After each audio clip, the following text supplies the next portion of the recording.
Assalamualaikum warahmatullahi wabarakatuh. Shalom, Om Swastiastu, Namo Buddhaya, Salam Kebajikan. Selamat malam semuanya. Yang terhormat Bapak Januar Eko Aryansa, SIP, SHMSI, selaku dosen pengampu mata kuliah Hukum Administrasi Negara, serta teman-teman semua yang akan memaparkan materi pada malam hari ini.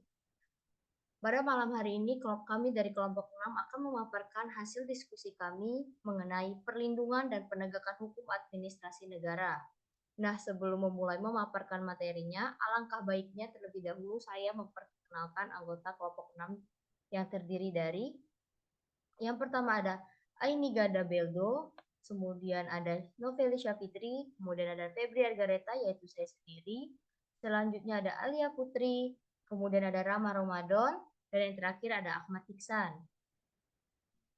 Adapun pokok bahasan yang akan kami paparkan yaitu ada perlindungan hukum administrasi negara, kemudian ada hukum dalam bidang perdata, kemudian ada perlindungan hukum dalam bidang publik, kemudian ada penegakan hukum administrasi negara, kemudian ada penegakan hukum dalam hukum administrasi negara, kemudian ada macam-macam penarikan sanksi dalam hukum administrasi negara, penarikan kembali KTUN yang menguntungkan, pengenaan uang paksa atau duangson, dan yang terakhir ada pengenaan denda administratif. Baiklah, langsung saja materi pertama yang akan dipaparkan oleh Rama Ramadan yaitu perlindungan hukum administrasi negara. Kepada Rama Ramadan, waktu dan virtual dipersilahkan. Oke, baik. Terima kasih kepada moderator yang telah memberikan kesempatan kepada saya untuk memaparkan materi tentang perlindungan hukum administrasi negara. Oke, sebelum kita masuk ke dalam materi tentang perlindungan hukum administrasi negara, mungkin alangkah baiknya kalau kita mengetahui terlebih dahulu hukum itu diciptakan untuk apa sih? Hukum diciptakan sebagai suatu sarana atau instrumen untuk mengatur hak-hak dan kewajiban subjek hukum. Selain itu, hukum berfungsi sebagai instrumen perlindungan bagi subjek hukum. Pelaksanaan hukum dapat berlangsung secara normal, damai, tetapi dapat terjadi juga karena pelanggaran hukum. Pelanggaran hukum terjadi ketika subjek hukum tertentu tidak menjalankan kewajiban yang seharusnya dijalankan atau karena melanggar hak-hak subjek hukum lain. Subjek hukum yang dilanggar hak-haknya harus mendapatkan perlindungan hukum. Oke, berbicara tentang perlindungan hukum. Perlindungan hukum terbagi menjadi beberapa bagian, yaitu perlindungan hukum bagi rakyat merupakan konsep universal dalam arti dianut dan diterapkan oleh setiap negara yang mengedepankan diri sebagai negara hukum. Seperti yang kita ketahui, negara Indonesia bahwasanya menobatkan dirinya sebagai negara hukum. Kemudian akan tetapi berbeda dengan anggapan Paulus menyebutkan masing-masing negara mempunyai cara dan mekanisme sendiri tentang bagaimana mewujudkan perlindungan hukum tersebut, dan juga sampai seberapa jauh perlindungan hukum itu diberlakukan. Kemudian secara umum ada 3 macam perbuatan pemerintah, yaitu satu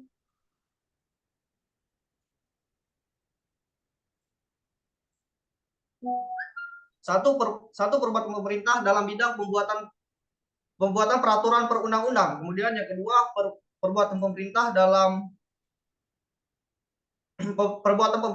penerbitan keputusan. Kemudian yang ketiga itu perbuatan pemerintah dalam bidang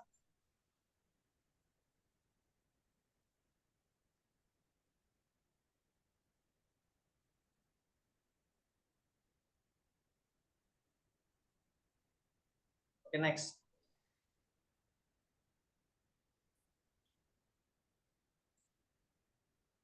Selanjutnya yaitu perlindungan hukum dalam bidang perdataan. Merujuk pada pasal 1365 KUHP Perdata yang berbunyi, tiap-tiap perbuatan melanggar hukum yang membawa kerugian kepada orang lain mewajibkan orang yang karena salahnya menerbitkan kerugian itu mengganti kerugian tersebut. Di Indonesia ada 2 yurisdiksi Mahkamah Agung yang menunjukkan pergeseran kriteria perbuatan melawan hukum oleh penguasa, yaitu 2 yurisdiksi Mahkamah Agung. Yang pertama yaitu putusan Mahkamah Agung dalam perkara Kasum atau putusan nomor 66K/SIP/1952. Kemudian yang selanjutnya yang kedua yaitu putusan Mahkamah Agung dalam perkara Jaso Pandojo atau putusan nomor 838K/SIP/1970. Saya kembalikan kepada moderator. Baiklah, terima kasih kepada Rama Ramadan. Selanjutnya yaitu materi perlindungan hukum dalam bidang publik yang akan dipaparkan oleh Saudara Iksan. Kepada Iksan, waktu dan virtual dipersilahkan. Baiklah, terima kasih kepada moderator. Ini saya akan membacakan perlindungan hukum dalam dalam bidang publik. Ada dua macam perlindungan hukum bagi rakyat, yaitu perlindungan hukum preventif dan perlindungan hukum represif. Next. Perlindungan hukum dalam bidang publik. Menurut Sejahran Basah, perlindungan hukum dan penegakan hukum merupakan conditio sine qua non untuk merealisasikan fungsi hukum itu sendiri. Fungsi hukum yang dimaksud adalah sebagai berikut. Yang pertama yaitu direktif, yang kedua integratif, yang ketiga stabilatif, yang keempat perspektif, yang kelima kolektif. Next. Penegakan hukum administrasi negara. Menurut Sajipto Raharjo, penegakan hukum adalah usaha untuk mewujudkan ide-ide atau konsep keadilan, kebenaran, dan kemanfaatan yang abstrak menjadi kenyataan. Oleh karena hakikat penegakan hukum itu adalah mewujudkan nilai-nilai atau kaidah-kaidah yang membuat keadilan dan kebenaran, maka penegakan hukum bukan hanya menjadi tugas daripada penegak hukum yang sudah dikenal secara konvensional. Faktor yang mengaruhi penegakan hukum yang dikemukakan oleh Surjono Sukanto. Yang pertama yaitu faktor hukumnya sendiri. Yang kedua faktor penegak hukum, yaitu pihak-pihak yang membentuk maupun menerapkan hukum. Yang ketiga faktor sarana atau fasilitas yang mendukung penegak hukum. Yang keempat faktor masyarakat, yakni lingkungan di mana hukum tersebut berlaku atau ditetapkan. Yang terakhir yaitu faktor kebudayaan, yakni sebagai hasil karya, cipta dan rasa yang didasarkan pada karsa manusia di dalam pergaulan hidup. Sekian, saya kembalikan kepada moderator. Baiklah, terima kasih kepada Saudara Iksan. Materi selanjutnya itu penegakan hukum dalam hukum administrasi negara yang akan dipaparkan oleh Noveli. Kepada Noveli, waktu dan virtual dipersilahkan. Baiklah, terima kasih kepada moderator. Di sini saya akan menjelaskan penegakan hukum dalam hukum administrasi negara. Nah, yang pertama itu menurut Ken Barnes, instrumen penegakan hukum administrasi negara meliputi pengawasan dan penegakan sanksi. Lalu, menurut Paulus Elo Tulung, pengawasan dalam hukum administrasi negara ada beberapa macam, yaitu jika ditinjau dari segi kedudukan badan yang mengadakan kontrol itu terhadap badan atau organ yang dikontrol adalah kontrol intern dan kontrol ekstern. Nah, intern berarti bahwa pengawasan itu dilakukan oleh badannya secara struktural, masih termasuk dalam lingkungan pemerintahan sendiri. Sedangkan ekstern adalah pengawasan yang dilakukan oleh organ atau lembaga yang secara struktural berada di luar pemerintah. Nah, jika ditinjau dari segi waktu pelaksanaannya, pengawasan atau kontrol dibedakan menjadi a priori dan a posteriori. A priori sendiri ialah bila mana pengawasan itu dilakukan sebelum dikeluarkannya keputusan pemerintah. Sedangkan a posteriori adalah bila mana pengawasan itu baru dilaksanakan sesudah dikeluarkan keputusan pemerintah.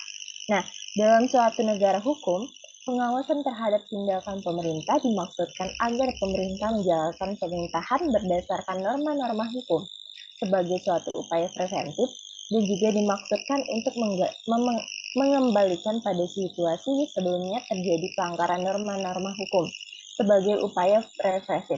Di samping itu, yang terpenting adalah bahwa pengawasan ini diupayakan dalam rangka memberikan perlindungan bagi rakyat. Lalu, untuk sarana penegakan hukum selain pengawasan ialah sanksi. Sanksi merupakan bagian penting dalam setiap peraturan perundang-undangan, bahkan Ken Barnes menyebutkan bahwa sanksi merupakan inti dari penegakan HAM ini sendiri.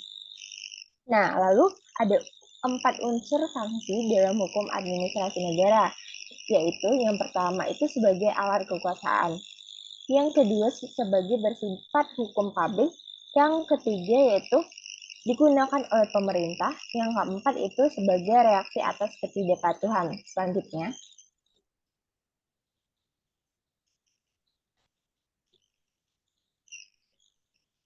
Next.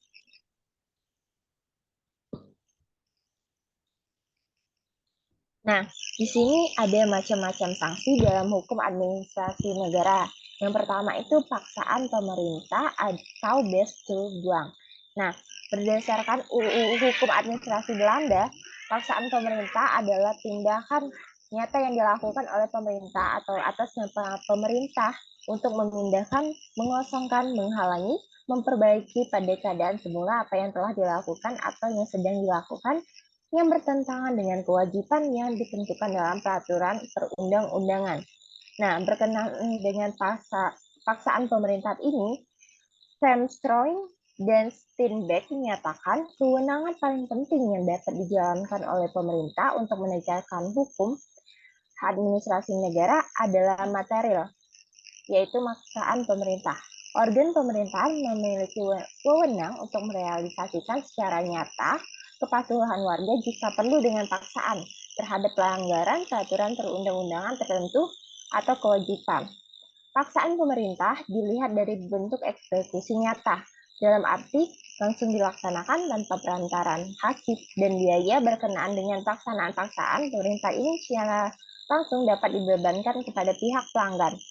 Nah, salah satu ketentuan hukum yang ada ialah bahwa paksaan pemerintah wajib didahului dengan surat peringatan tertulis yang dituangkan dalam bentuk KTUN. Nah, surat peringatan tertulis ini harus berisi hal-hal sebagai berikut yang akan dijelaskan oleh teman saya. Nah, sekian terima kasih. Saya kembalikan kepada moderator. Baiklah, terima kasih kepada Noveli. Selanjutnya itu pemaparan materi melanjutkan materi dari Noveli sebelumnya. Kepada Alia, waktu dan virtual dipersilahkan. Baiklah, terima kasih moderator. Di sini saya akan melanjutkan materi yang dijelaskan oleh teman saya tadi. Yang pertama itu ada peringatan harus definitif. Yang kedua itu ada organ yang berwenang harus disebut.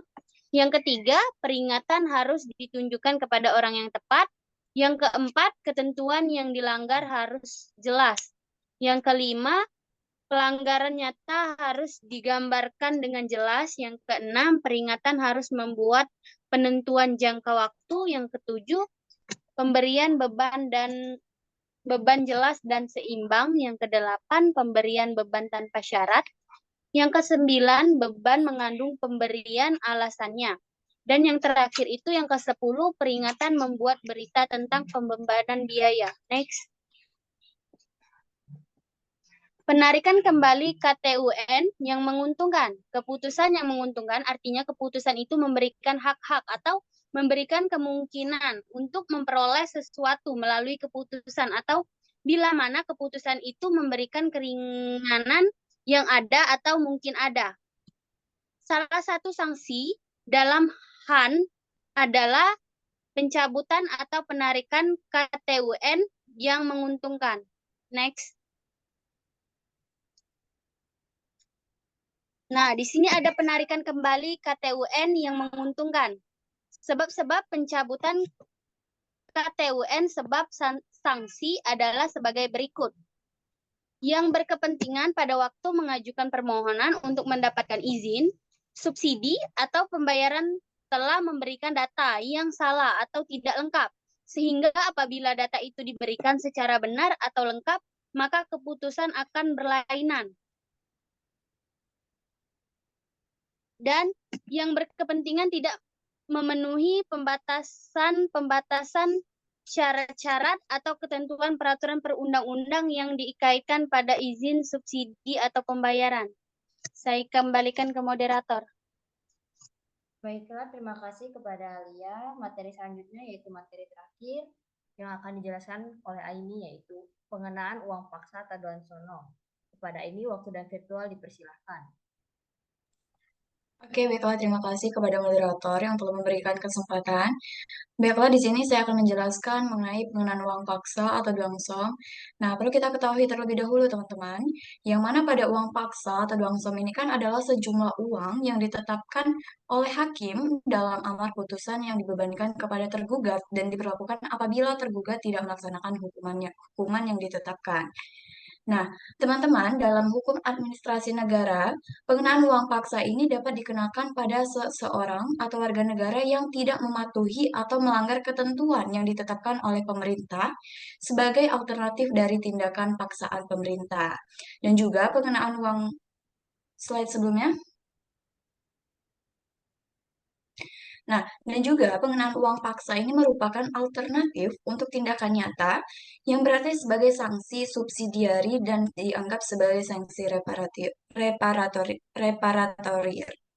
Nah, jadi teman-teman, pada penerapan uang paksa atau duangsom di peraturan ini, penerapannya lembaga paksa duangsom di peradilan tata usaha negara ini menyangkut permasalahan penting yang mana yaitu pertama, jenis putusan apa saja yang dapat dikenai hukum uang paksa.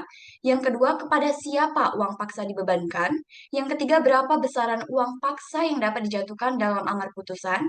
Dan yang terakhir itu yaitu mengenai sejak kapan uang paksa tersebut diberlakukan. Dan juga teman-teman perlu kita ketahui bahwasanya ada jenis putusan yang dapat dikenakan uang paksa. Seperti halnya ini teman-teman, pada penerapan duangsom dalam putusan hakim peradilan umum itu, maka tidak semua putusan hakim peraturan dapat diterapkan duangsom. Hanya putusan yang berisi penghukuman atau kewajiban melakukan tindakan tertentu kepada pihak yang kalah atau putusan kondemnatoir yang dapat dikenai atau diterapkan duangsom. Jadi teman-teman, untuk putusan yang sifatnya deklaratoir atau yang bersifat menerangkan dan atau putusan yang bersifat meniadakan atau menimbulkan keadaan hukum yang baru tidak dapat dikenai atau diterapkan duangsom. Nah, dalam konteks Undang-Undang Nomor 5 Tahun 1986 tentang Peradilan Tata Usaha Negara, putusan yang bersifat kondemnatoir itu berupa yang pertama yaitu kewajiban mencabut keputusan tun yang dinyatakan batal atau tidak sah. Yang kedua, kewajiban menerbitkan keputusan tun pengganti atau baru. Yang ketiga, kewajiban mencabut dan menerbitkan keputusan tun baru. Dan yang terakhir yaitu mengenai kewajiban melaksanakan rehabilitasi dalam sengketa kepegawaian. Nah, jadi teman-teman, untuk putusan hakim yang hanya berisi menyatakan batal atau tidak sah suatu keputusan tun, karena ini bukan merupakan jenis putusan yang bersifat kondemnatoir, maka tidak dapat dikenakan upaya paksa. Nah, sedangkan mengenai amar tentang kewajiban membayar ganti rugi, eksekusinya itu sudah dapat dilakukan dengan pemberlakuan peraturan pemerintah nomor 43 tahun 1991 tentang ganti rugi dan tata cara pelaksanaannya di PT UN. Slide selanjutnya.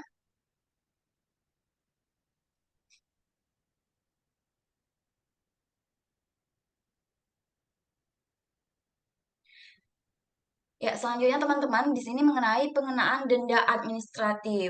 Nah, yang mana menurut Pedehan dan kawan-kawan, pengenaan denda administratif ini tidak lebih dari sekedar reaksi terhadap pelanggaran norma yang ditujukan untuk menambah hukuman yang pasti, terutama denda administrasi yang terdapat dalam hukum pajak.